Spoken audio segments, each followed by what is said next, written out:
आप देख रहे हैं इंडिया टाउन न्यूज, भारत की बात। नमस्कार, मैं हूं आपके साथ संजना कुशवाहा। स्वागत है आपका हमारे खास बुलेटिन राजनांदगांव की खबरों में, जहां हम आपको राजनांदगांव की महत्वपूर्ण खबरों से रूबरू कराएंगे। तो चलिए बुलेटिन की शुरुआत करने से पहले एक नजर डालते हैं आज के हेडलाइंस पर। निखिल द्विवेदी के नेतृत्व में किसानों का विरोध प्रदर्शन, पीडब्ल्यूडी पर किसानों का फूटा गुस्सा, किसानों ने किया पीडब्ल्यूडी कार्यालय का घेराव। राजनांदगांव में कृषि अधिकारियों का सांकेतिक धरना, 9 सूत्रीय मांगों को लेकर सौंपा मुख्यमंत्री के नाम ज्ञापन, सरकार ने नहीं सुनी तो होगा उग्र आंदोलन। खैरागढ़ में कांग्रेस संगठन ने किया मिशन संडे से किनारा, कहा विधायक का निजी अभियान मिशन संडे, विवाद से कांग्रेस की दूरी साफ। राजनांदगांव में हाफ मैराथन 16 नवंबर को 3 कैटेगरी में दौड़, तैयारियां पूरी, रनिंग कल्चर को बढ़ावा देने रनर ग्रुप तैयार। सेवा पखवाड़ा कार्यक्रम, खैरागढ़ में स्वच्छता दीदियों का सम्मान, गंगा आरती और दीपोत्सव का आयोजन।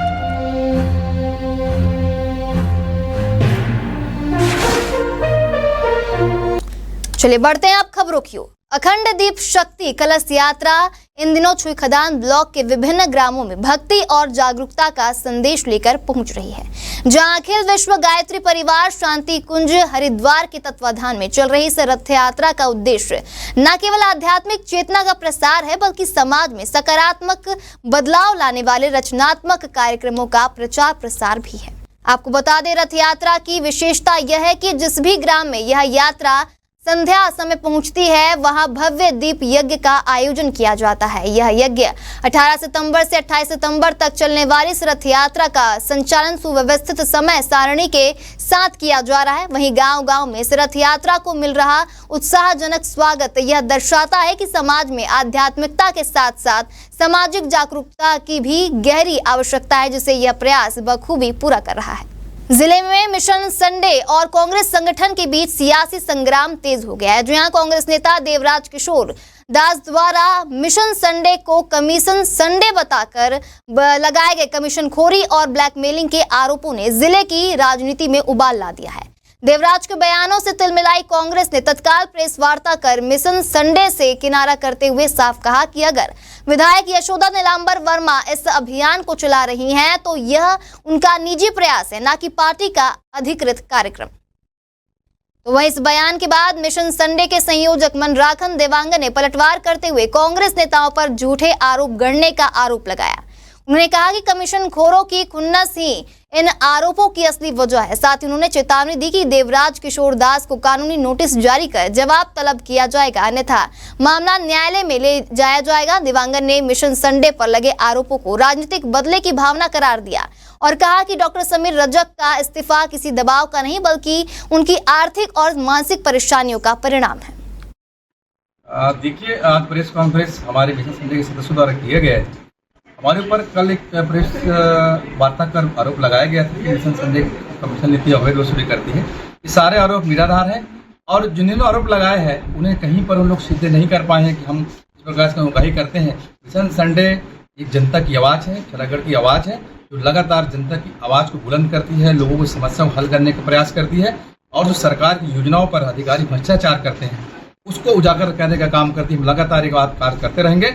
माननीय विधायक जी के निर्देश पर मिशन संडे चलती है और इसकी जानकारी माननीय भूपेश बघेल जी को भी है, उसकी जानकारी दीपक बैज प्रदेश कांग्रेस के अध्यक्ष जी को भी है। इस प्रकार जो कल प्रेस कॉन्फ्रेंस करके मिशन संडे पर आरोप लगाए गए हैं निराधार है, बेतुका है और अपनी निष्क्रियता को छुपाने के लिए, क्योंकि संगठन लोग यहाँ पर कोई प्रकार से सरकार के खिलाफ आवाज़ नहीं उठा पा रहे हैं, लोगों की समस्या हल नहीं कर पा रहे हैं, तो हम लोग की लोकप्रियता को देखकर अपनी निष्क्रियता को छुपाने के लिए हमारे पर झूठा आरोप लगाया गया। डोंगरगढ़ में नवरात्रि के मौके पर माता रानी के दर्शन के लिए जा रही एक पदयात्री युवती की सड़क हादसे में दर्दनाक मौत हो गई। आपको बता दें, हादसा राजनांदगांव जिले में हुआ, जहां पीछे से तेज रफ्तार से आ रही थार ने युवती को टक्कर मार दी।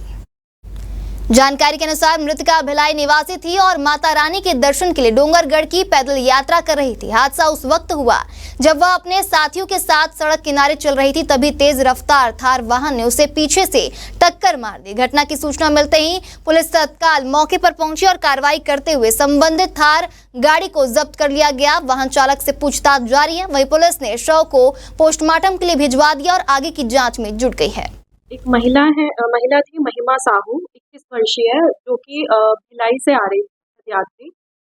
एक कार से उनकी टक्कर हुई, उनको चोट आई। उनको भिलाई में सेक्टर 9 में हॉस्पिटल ले जाया गया, जिसमें इलाज के दौरान उनकी मृत्यु हो गई। इसमें बताया जा रहा है कि जिस थार से उनकी टक्कर हुई थी वो लापरवाही पूर्वक चला रहे थे।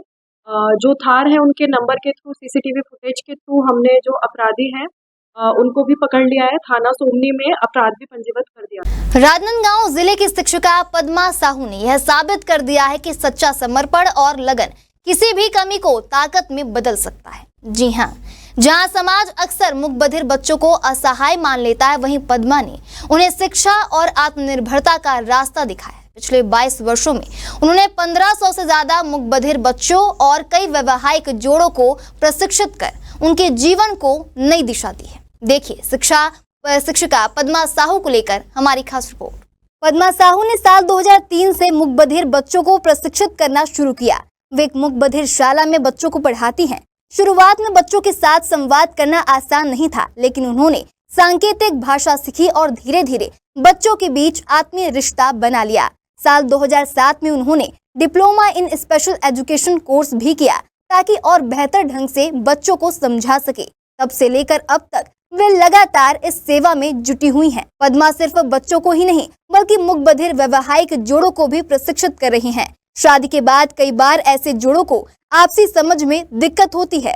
पद्मा ने खास प्रशिक्षण देकर इनके बीच संवाद स्थापित किया और आपसी रिश्तों को मजबूत बनाने का काम किया। आज ये जोड़े आत्मनिर्भर और खुशहाल जीवन जी रहे हैं। पद्मा ने बच्चों को पढ़ाई के साथ साथ डिजिटल तकनीक से भी जोड़ दिया है। उनके 5 छात्रों को राजस्थान के बीकानेर में विशेष प्रशिक्षण दिया गया। अब ये बच्चे कंप्यूटर चला रहे हैं, वीडियो शूट कर रहे हैं और एडिटिंग भी कर रहे हैं।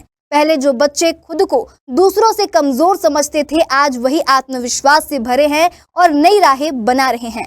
आपको बता दें, पद्मा का मानना है कि मुकबधिर बच्चों में भी वही प्रतिभा है जो सामान्य बच्चों में होती है। जरूरत है तो बस उस प्रतिभा को पहचानने और निखारने की। 22 साल मेरा रनिंग है। मैंने पूरी जिंदगी अपने इन मुकबधिर बच्चों के लिए बिताया है। इतना समझ आ चुका है कि इन बच्चों को पढ़ाने के लिए जो विशेष योग्यता होती है वो तो है, उसकी आवश्यकता पड़ती है, लेकिन जहाँ तक कि मेरे को लगता है कि इनको पढ़ने के लिए पहले मन की भावना होनी जरूरी है। हम अगर इनको सब, क्योंकि आज तो हम बोलने सुनने वाले बच्चों की बात को नहीं समझ पा रहे हैं, लेकिन हम तो ऐसे बच्चों को पढ़ा रहे हैं जो कि ना बोल पा रहे हैं ना सुन पा रहे हैं, जो कि अपनी भावनाओं को समझ ही नहीं पा रहे हैं। लेकिन हमको उसके नॉर्मल जिंदगी में सामान्य लाने के लिए और साथ ही साथ समाज में उसको एक शिक्षित व्यक्ति के रूप में खड़े करने के लिए जो हम सांकेतिक भाषा उनको यूज करते हैं, वो वाकई में थोड़ी सी कठिनाई जाती है। क्योंकि देखिए, ये मुकबधिर बच्चे हैं जो संकेत के माध्यम से जो पढ़ाई करते हैं, वो तो स्वयं के माता पिता उनको नहीं समझा पाते हैं कि उसको क्या चाहिए। तो वो जो शिक्षा वो हम शिक्षकों के माध्यम से उनको दी जाती है, एकदम सिंपल है। पहले हम बच्चों को एक मेथड जो रहता है साइन लैंग्वेज, सांकेतिक भाषा, वो हम बच्चों को बताते हैं। पहले हम टीचर स्वयं उसको ग्रहण करते हैं कि हमको जब तक नहीं आएगा हम उन बच्चों को क्या बताएंगे। तो मैंने 2007-8 में विशेष ट्रेनिंग लिया है इसमें, और इसमें मेरे पति का बहुत सहयोग था। यहाँ के जो मेरे सदस्य हैं उनका भी मेरे को पूरा सहयोग मिला है। मैंने वहाँ से शिक्षा ग्रहण की और 2009 में मुझे विशेष योग्यता मिली है। और इस बीच मैंने लगभग ऐसे बच्चों को जो जिनको ABCD नहीं आ रहा है, उनको हम संकेत के माध्यम से पढ़ाना स्टार्ट किए हैं। कठिनाई जाती है, लेकिन जो कठिनाई का सामना हमारे बच्चे भी करते हैं और स्वयं करते हैं। लेकिन चूंकि जो चीज जो हम बोल रहे हैं, जैसे नॉर्मल सी भाषा पानी है, तो हम बच्चों को, हमको बोलने में तकलीफ हो रही है, हम बच्चों को अगर बताएंगे कि पानी, तो समझ जाते हैं कि उसको पानी की आवश्यकता है। ऐसी बहुत सारी बातें हैं जो हम बच्चों को साइन के माध्यम से बताते हैं। और मैं अपने आप को बहुत गौरवान्वित समझती हूँ। मैं, मेरा स्कूल, मेरा शहर, जहाँ मैं ऐसे 1500-1600 बच्चों को पढ़ा के आज जो बच्चे अपने पैरों में, ज़्यादातर इन बच्चों को क्या है, मूक बधिर होने की वजह से गवर्नमेंट जॉब तो नहीं लग पाती है, लेकिन हमारा एक बच्चा है उसको गवर्नमेंट जॉब लगी है। लेकिन हमारे जितने बच्चे निकल चुके हैं आज वो स्वयं के पैर में खड़े हुए हैं, उन बच्चों को ज़्यादा तो नहीं, लेकिन उन बच्चों को इतना लिखना और पढ़ना ज़रूर आता है कि वो अपने स्वयं के बलबूते से पैसा कमा रहे हैं, अपने परिवार का घर चला रहे हैं। ये हमारे लिए बहुत अच्छी बात है कि आज वो वर्क कर रहे हैं। ऐसे 4-5 बच्चों को उदाहरण मैं दे सकती हूँ, जैसे पास में ही हमारे घर के पास में रहती है प्रिया वर्मा, जो कि आज डोंगरगांव में अपना स्वयं का वो क्लास चला रही है, वो पार्लर का कोर्स चलाती है बच्ची, तो वो चला रही है। मतलब ऐसे हम लोग को लगता है जब वो बच्ची फोन करती बोलती बताती है तो ये हम लोग को गौरव महसूस होता है। तो ऐसे आप देख रहे हैं ये जो बच्चे हैं इनको लग रहा होगा कि ये क्या हो रहा है। इनको मैं बता रही हूँ कि ये तुम्हारे लिए आए हैं, है ना, तुम्हारे लिए कि तुम कि बाहर कैसे पढ़ते हो, तो ये उसमें फोकस करेंगे कि वाकई में ये बच्चे पढ़ते कैसे हैं। तो आपको भी मैं बहुत बहुत धन्यवाद देती हूँ कि आप इन बच्चों को समाज में ला रहे हैं। धन्यवाद। पद्मा साहू का यह प्रयास सिर्फ शिक्षा तक सीमित नहीं, उन्होंने यह साबित किया है कि दिव्यांगता कोई कमजोरी नहीं बल्कि मेहनत और सही दिशा में हर चुनौती को अवसर में बदला जा सकता है। उनका समर्पण न केवल बच्चों को आत्मनिर्भर बना रहा है बल्कि पूरे समाज की सोच भी बदल रहा है। आज पद्मा साहू की मेहनत के कारण मूक बधिर बच्चे और वैवाहिक जोड़े आत्मविश्वास के साथ आगे बढ़ रहे हैं। वे शिक्षा, रोजगार और सामाजिक जीवन में अपनी अलग पहचान बना रहे हैं। सचमुच पद्मा उन सभी के लिए प्रेरणा है जो मानते हैं कि सेवा और शिक्षा से समाज को बदलना संभव है। फिलहाल अभी के लिए इतना ही, अगली बार फिर हाजिर होंगे एक नए विषय को लेकर। तब तक के लिए देखते रहिए इंडिया टाउन न्यूज, भारत की बात। नमस्कार।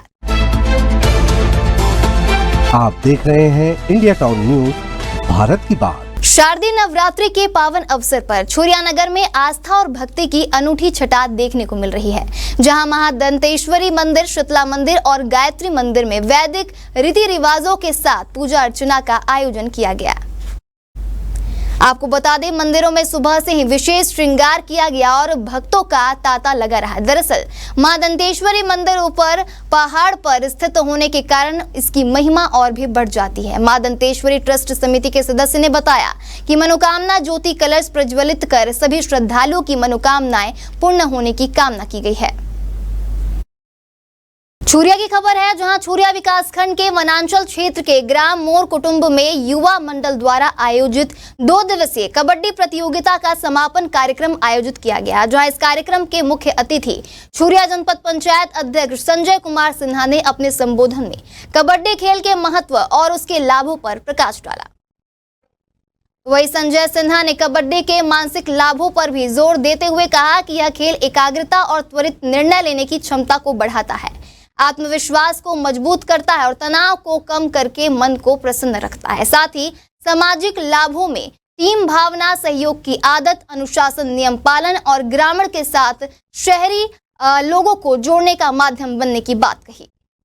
खदान अस्पताल में पदस्थ प्रसूति विशेषज्ञ डॉक्टर समीर रजक के इस्तीफे से उपजे विवाद ने खैरागढ़ की कांग्रेस राजनीति में हलचल मचा दी है। मामले ने उस समय और तुल पकड़ा जब कांग्रेस सेवा दल के अध्यक्ष देवराज किशोर दास ने मिशन संडे को लेकर गंभीर आरोप लगाया। आपको बता दें, उन्होंने इस अभियान को कमीशन संडे करार दिया था। हालांकि आयोजित अहम पत्रकार वार्ता में वे खुद अनुपस्थित रहे। तो वहीं इस पूरे विवाद को लेकर जिला कांग्रेस संगठन ने पत्रकारों के सामने स्पष्ट किया कि मिशन संडे संस्था से कांग्रेस पार्टी का कोई लेना देना नहीं है। पार्टी जिला अध्यक्ष गजेंद्र ठाकरे ने 2 टूक कहा कि कांग्रेस पार्टी जनसेवा, ईमानदारी और त्याग के मूल्यों पर चलती है। अगर कोई व्यक्ति या संगठन इन मूल्यों के विपरीत कार्य करता है तो वह कांग्रेस की सोच का प्रतिनिधित्व नहीं करता।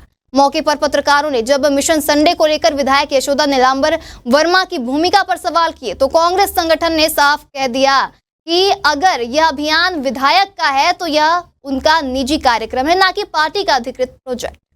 देखिए, विगत दिनों समाचार पत्रों के माध्यम से ये खबर छपा था कि मिशन संडे के द्वारा हमारे नगर छुई खदान एक शासकीय डॉक्टर समीर रजक के खिलाफ शायद कोई प्राइवेट हॉस्पिटल के कहने पर, संचालक के कहने पर एक शिकायत किया गया था, जिसमें यह जानकारी समाचार पत्रों के माध्यम से मिला था कि मिशन संडे के लोगों ने उसको हरासमेंट किया, इसलिए उसने इस्तीफा दे दिया है। इस संदर्भ में हमारे जिला सेवा दल के अध्यक्ष आदरणीय देवराज किशोर दास जी ने एक बयान दिया है पेपर में कि मिशन संडे के द्वारा अवैध वसूली कर डॉक्टर को परेशान किया गया, जिसके कारण उन्होंने इस्तीफा दे दिया था। क्योंकि मिशन संडे में जितने भी सदस्य जुड़े हैं सब कांग्रेस के ही ये हैं, सदस्य हैं, और उनके द्वारा अपने अलग से एक मिशन संडे करके एक संस्था के द्वारा जनहित के मुद्दों को उठाया जा रहा है। लेकिन ये बात आती है कि उसमें अवैध वसूली किया गया है, तो कांग्रेस पार्टी ऐसे मतलब शुरू से मिशन संडे का कांग्रेस से कोई लेना देना नहीं रहा है। जो मुद्दा उठा रहा है जनहित के मुद्दे में उठा रहे हैं, जनहित का मुद्दा वो अगर कर रहे हैं हमसे उनको कोई आपत्ति नहीं, मगर उनको संगठन को साथ में लेके चलना चाहिए। और पार्षद है 6 पार्षद, उनको भी साथ में लेके चलना चाहिए, ना कि सिंगल। शहर में चर्चा की कांग्रेस कहीं भी दिखाई नहीं देता। कांग्रेस संगठन ये जितने सब कार्यक्रम हो रहे हैं वो किसके तहत हो रहे हैं? कांग्रेस पार्टी के तहत हो रहे हैं भाई साहब, दूसरे के तहत नहीं हो रहा है। अभी हमने खाद के मामला में, बिजली के दर के विरोध के मामला में जो मांग उठाया वो किसके संबंध में? प्रधानमंत्री नरेंद्र मोदी के जन्म दिवस अवसर पर चल रहे सेवा पखवाड़ा अभियान के अंतर्गत खैरागढ़ में विविध कार्यक्रमों का आयोजन किया गया, जहां प्रदेश भाजपा महिला मोर्चा अध्यक्ष विभा अवस्थी के प्रथम नगर आगमन पर महिला मोर्चा जिला अध्यक्ष के नेतृत्व में नगर पालिका अध्यक्ष गिरजानंद चंद्राकर सहित कार्यकर्ताओं ने उनका भव्य स्वागत किया। तो वही इसी कड़ी में नगर पालिका सभागृह में आयोजित विशेष कार्यक्रम में स्वच्छता दीदियों का सम्मान किया गया। इसके बाद अतिथिगढ़ ग्राम अमलीडीह कला पहुंची, जहां स्वच्छता ही सेवा अभियान के तहत पिपरिया नदी में गंगा आरती और दीपोत्सव का आयोजन हुआ। साथ ही इस अवसर पर 251 दीप जलाकर स्वच्छता के प्रति संकल्प लिया गया। 17 अक्टूबर से आदरणीय प्रधानमंत्री श्री नरेंद्र मोदी जी के 75वें जन्म दिवस के शुभ अवसर पर भारतीय जनता पार्टी सेवा पखवाड़ा के रूप में कार्यक्रम कर रही है। इसमें सभी लोग, आम जनता को भी हम आह्वान कर रहे हैं और सभी हमारे साथ जुड़ रहे हैं। इसी तारतम्य में ऐसा शुभ अवसर मुझे खैरागढ़ आने का मिला, जहां पर आदरणीय प्रधानमंत्री जी ने जिनके चरणों को जल से धोया था, जिनको सम्मान दिए थे, ऐसे स्वच्छता दीदी लोगों का सम्मान करने के लिए मैं यहाँ पर आई हुई हूँ और उनको हम श्रीफल और साल से उनका सम्मान किए हैं। वैष्णव सेवा संघ मुंबई के तत्वाधान में साहित्यिक और सांस्कृतिक गरिमा से परिपूर्ण कार्यक्रम में महंत बने महाराजा पुस्तक का विमोचन संपन्न हुआ। आपको बता दें, यह पुस्तक हरियाणा के सोनीपत निवासी लेखक नरेश कुमार स्वामी निर्बाक द्वारा लिखी गई है, जिसमें भारत की देशी रियासतों, विशेषकर राजनांदगांव और छुईखदान की बैरागी वैष्णव रियासतों के गौरवशाली इतिहास को रेखांकित किया गया है। तो वहीं इस अवसर पर वैष्णव समाज के राष्ट्रीय उपाध्यक्ष लाल जेके वैष्णव को सम्मानित किया गया। समारोह के मुख्य अतिथि रानी नम्रता देवी वैष्णव रही, जबकि अध्यक्षता राजा गिरिराज किशोर वैष्णव ने की। विमोचन के उपरांत आयोजित अखिल भारतीय कवि सम्मेलन ने समूचे आयोजन को भावात्मक और मनोरम बना दिया, जहां देश भर से आए कवियों ने अपनी रचनाओं से श्रोताओं को मंत्रमुग्ध कर दिया। राजनांदगांव जिले के किसानों की जमीन पर बनी सड़क इन दिनों बड़ा सवाल खड़ा कर रही है। आपको बता दें, ग्रामीण अंचल के कई किसान राजनांदगांव के पीडब्ल्यूडी कार्यालय पहुंचे और जमीन अधिग्रहण के उचित मुआवजे की मांग को लेकर जमकर आवाज बुलंद की।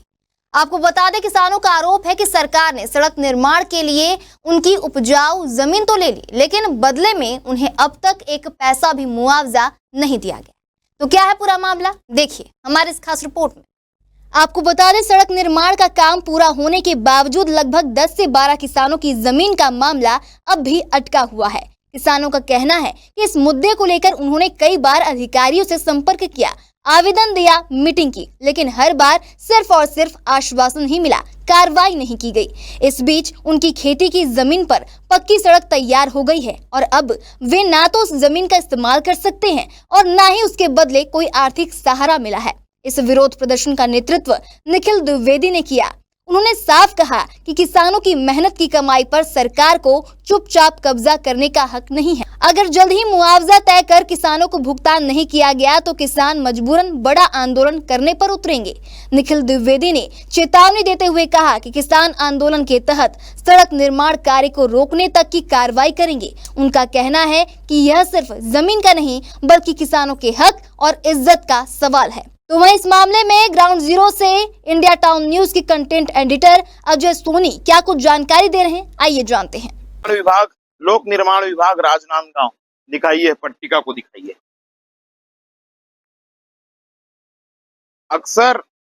अक्सर अपने निर्माण कार्य को लेकर, ठेकेदारों के मनमानी को लेकर और गुणवत्ताहीन कार्य को लेकर सुर्खियों में रहने वाले लोक निर्माण विभाग में एक नया कारनामा सामने आया है, जहां कुछ किसानों की जमीन को अधिग्रहित कर लिया गया है। सड़क बनानी शुरू कर दी गई है।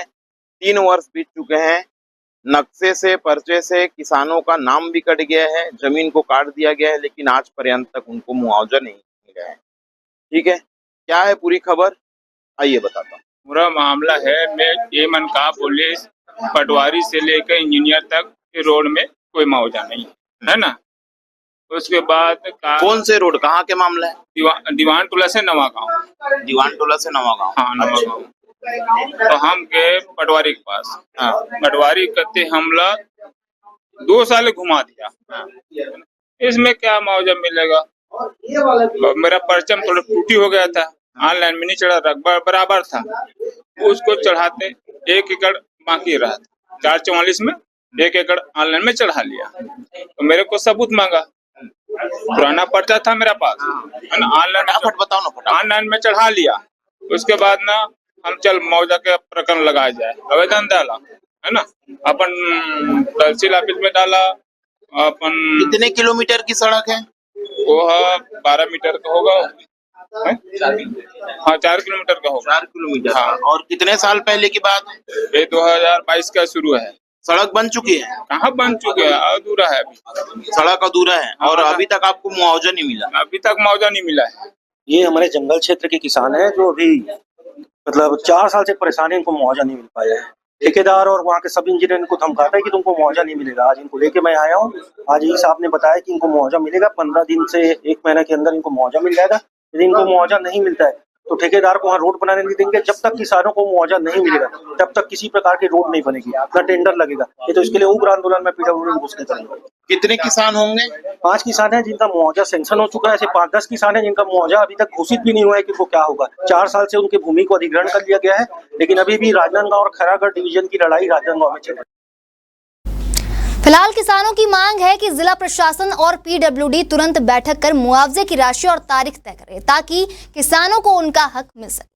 वहीं ग्रामीणों ने भी साफ कहा है कि वे आंदोलन की राह नहीं चुनना चाहते, लेकिन अगर सरकार चुप रही तो वे सड़क रोकने और जैसे कठोर कदम उठाने से पीछे नहीं हटेंगे। यह मामला सिर्फ कुछ किसानों का नहीं बल्कि उस पूरी व्यवस्था पर सवाल है जिसमें विकास योजनाओं के नाम पर किसानों की जमीन तो ले ली जाती है, लेकिन उनका हक देने में बार बार देरी की जाती है। अब नजर इस पर है कि प्रशासन किसानों की आवाज कब तक सुनता और क्या उन्हें उनका हक दिलाने की दिशा में कोई ठोस कदम उठाता है। अब आगे क्या होगा और क्या नहीं होगा ये तो आने वाला वक्त बताएगा। हम आपको सारी अपडेट देते रहेंगे। देखते रहिए इंडिया टाउन न्यूज, भारत की बात। नमस्कार।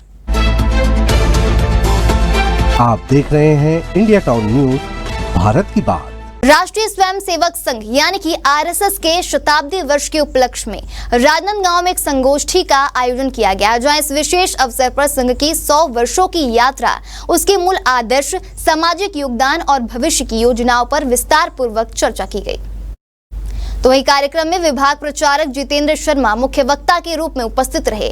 उन्होंने संघ के इतिहास को रेखांकित करते हुए बताया कि किस प्रकार संघ के राष्ट्र निर्माण, सांस्कृतिक संरक्षण और सामाजिक समरसता के क्षेत्र में निरंतर कार्य किया है। साथ ही उन्होंने युवाओं से आह्वान किया कि वे संघ के मूल्यों को अपनाकर राष्ट्र सेवा में आगे आए। इसके अलावा संगोष्ठी में अन्य वक्ताओं ने भी संघ की भूमिका को रेखांकित करते हुए समाज के विभिन्न वर्गों के समावेश की बात कही। कार्यक्रम में बड़ी संख्या में स्वयं सेवकों, नागरिकों, शिक्षकों और युवाओं की उपस्थिति ने आयोजन को विशेष बना दिया।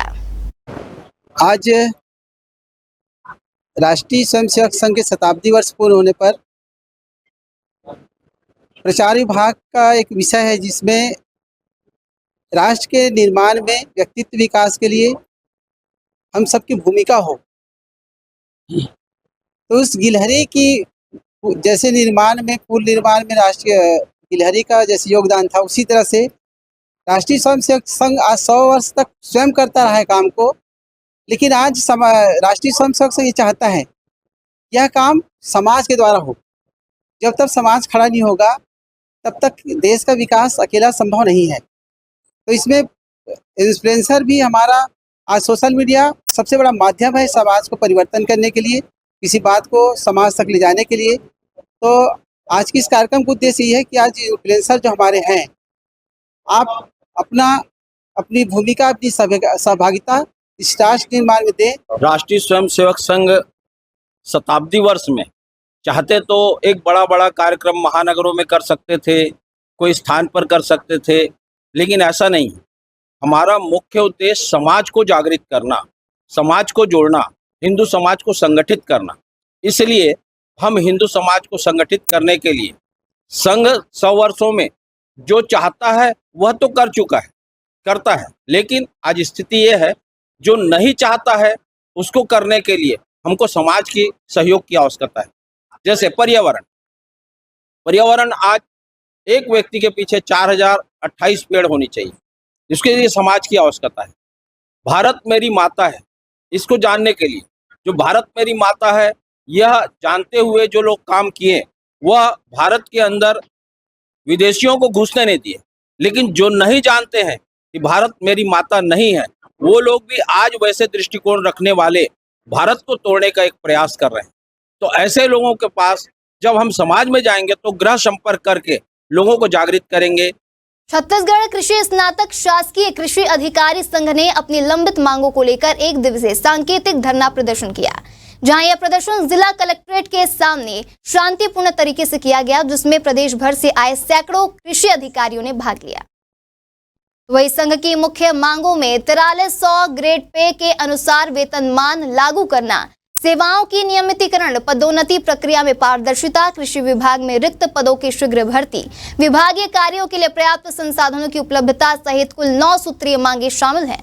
वहीं धरना प्रदर्शन के पश्चात संघ ने एक रैली निकालकर कलेक्ट्रेट से गांधी मैदान तक मार्च किया और मुख्यमंत्री के नाम का ज्ञापन जिला प्रशासन को सौंपा। संघ के पदाधिकारियों ने चेतावनी दी है कि अगर उनकी मांगों पर शीघ्र विचार नहीं किया गया तो वे भविष्य में आंदोलन को और उग्र रूप देने में मजबूर होंगे। लोग कलेक्ट्रेट के सामने ओवरब्रिज के नीचे अपनी 9 सूत्री मांगों को लेकर 1 दिवसीय सांकेतिक धरना प्रदर्शन में उपस्थित हुए हैं। यहाँ समस्त जिले से आए हुए ग्रामीण कृषि विस्तार अधिकारियों के द्वारा अपनी निम्न मांगों को, जो 9 सूत्री हैं, उनकी मांगों को पूर्ण करने के लिए एक धरना का आयोजन किया गया है, जिसमें मुख्य रूप से ये निम्न बिंदु हैं जिन पर हमको सरकार को अपनी आज के ये जो धरना प्रदर्शन है उसमें अपनी मांगों को बताना है, सरकार तक पहुंचाना है। निम्न जिसमें से मुख्य रूप से है ग्रामीण कृषि विस्तार अधिकारियों का जो वेतनमान संशोधन है, जो 2400 ग्रेड पे है, उस पे हम सरकार को ये बताना चाह रहे हैं कि ग्रामीण कृषि विस्तार अधिकारी का जो पोस्ट है उसके हिसाब से और उसकी जो योग्यता है उसके हिसाब से ग्रेड पे को बढ़ाया जाए। और इसके बाद मुख्य रूप से है कि ग्रामीण कृषि विस्तार अधिकारियों का जो मुख्यालय है या अतिरिक्त जो मुख्यालय है उसका के जो कार्यभार वो देख रहे हैं उसमें कार्य करने में समस्याएं आती हैं। अधिक गांव है जिसकी वजह से कार्य का वो वर्कलोड बहुत बढ़ गया है। तो नए आर्यों की या तो भर्ती रहे या किसी की आर्यों को उसका वो क्या वर्तमान पद से हटाकर दूसरे आर्यों को उस पद को दिया जाए। हमारी 9 सूत्री मांगे हैं। 9 सूत्री मांगे में सबसे प्रथम मांगे जो है हमारी 4300 ग्रेड पे है। दूसरी मांग जो है हमारी जो है ग्रामीण कृषि विस्तार अधिकारी के एवं कृषि विकास अधिकारी जो है एरिया क्षेत्र का जो है पुनः निर्धारण की मांग है हमारी। तीसरी जो हमारी मांग है जो फिक्स्ड टीए है, फिक्स्ड टीए जो है हमारा 2500 फिक्स्ड टीए करने की बात है। चौथी मांग जो है हमें जो है ऑनलाइन कार्य कराया जाता है जिसमें हमें कोई संसाधन दिया नहीं जाता, उसके लेकर हमारी मांगे है। हमें इंटरनेट की उपलब्धता और उसके बाद हमें लैपटॉप की उपलब्धता के बारे में हमें जो है हमने अपनी मांग रखी है। पांचवी मांग जो हमारी जो है हमारे कई ग्रामीण कृषि विस्तार अधिकारी है जो अतिरिक्त प्रभार जो है में कार्य करते हैं और अतिरिक्त प्रभार में कार्य करने के कारण उनको क्या है अतिरिक्त भत्ता जो है हमने उसकी भी मांग रखी है। जिले के ग्रामीण अंचल से आए किसानों ने राजनांदगांव के PWD यानी कि लोक निर्माण विभाग कार्यालय पहुंचकर जमीन अधिग्रहण के मुआवजे की मांग की, जहां किसानों का आरोप है कि सड़क निर्माण कार्य के लिए PWD द्वारा उनकी जमीन अधिग्रहित कर ली गई, लेकिन अभी तक उन्हें कोई मुआवजा नहीं मिला है।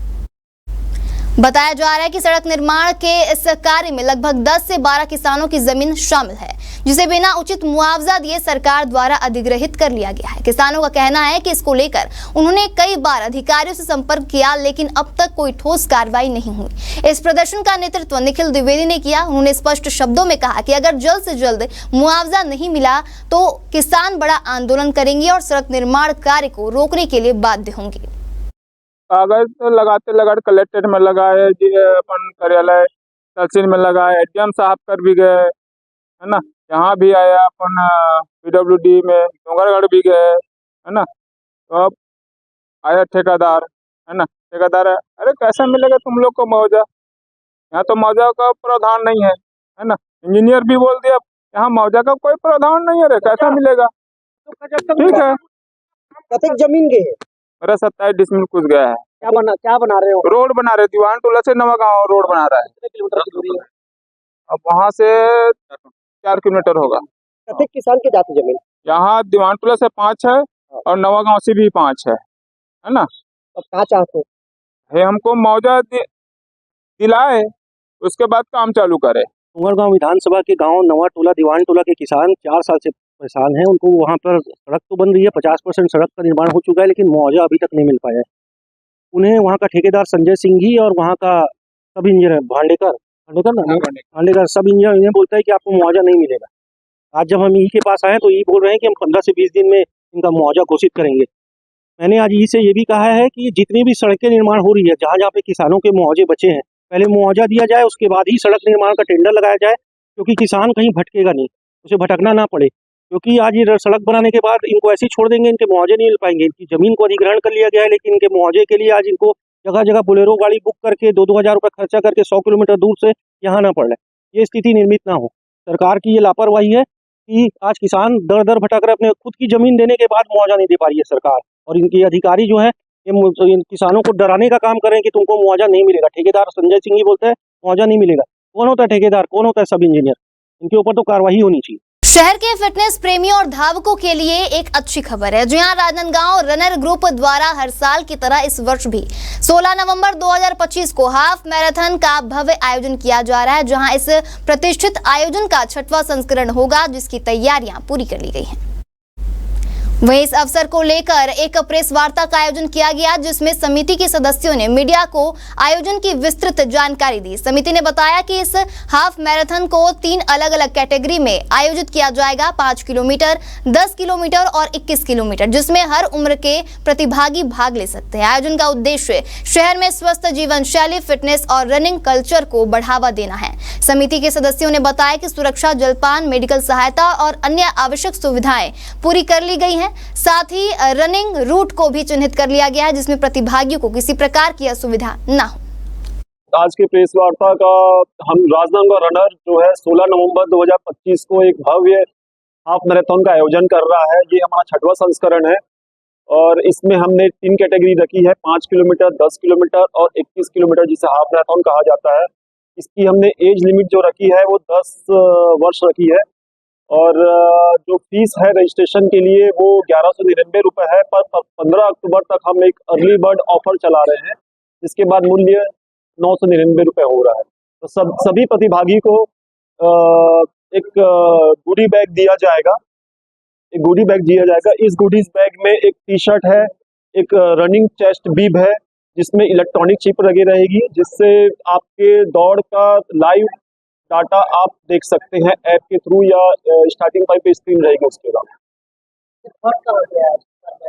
ये हमारे रनर ग्रुप का फंड की शुरुआत नवीन जैन जी अरियन कंप्यूटर के जो फाउंडर है उन्होंने करी थी। उसके बाद 5-7 लोगों ने इसे आगे बढ़ाया और आज ये क्लब लगभग 80 से 100 लोगों का एक हमारा समूह बन चुका है। और राजनांदगांव की हमारी खास बुलेटिन में से फिलहाल इतना ही। तमाम खबरों के लिए बने रहिए इंडिया टाउन न्यूज के साथ। नमस्कार। आप देख रहे हैं इंडिया टाउन न्यूज, भारत की बात।